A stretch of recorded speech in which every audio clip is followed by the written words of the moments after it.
Hi friends, Tuesday vlog தான். Appam battery எப்படி பண்ணுறதுன்னு பார்த்துடலாங்க. அதுக்கு ஒரு டம்ளரில் பச்சரிசி எடுத்துக்கலாம்.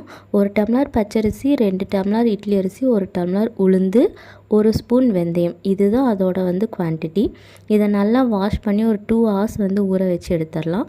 அதுக்கப்புறம் அரைக்கும் போது 2 கைப்பிடி மட்டும் சாதம், பழைய சாதம் போட்டால் போதும். நல்லா அரைச்சி ஒரு 8 மணி நேரம் புளிக்க வச்சு எடுத்தீங்க அப்படின்னா சூப்பரான ஆப்பம் மாவு ரெடி ஆகிடும். நான் மார்னிங் ஒரு 8:30க்கு ஊற வச்சு ஒரு 11 o'clock போல் அரைச்சிட்டேன்.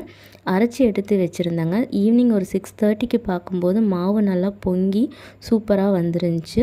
இதில் இந்த மாதிரி செஞ்சீங்க அப்படின்னா ஆப்பம் ரொம்ப சாஃப்டாக ஸ்பாஞ்சியாக அந்த ஓட்டையாக ரொம்ப நீட்டாக அழகாக வரும். இதுக்கு தேங்காய் தண்ணி நீங்கள் இதெல்லாம் எதுவுமே சேர்த்த வேண்டாம். ரொம்ப சாஃப்டாக இருக்கும். நைட் டின்னருக்கு ஆப்பமும் வெஜிடபிள் குருமா தான் செஞ்சுருந்தேன். இந்த வீடியோ பிடிச்சிருந்தா லைக் பண்ணிக்கோங்க.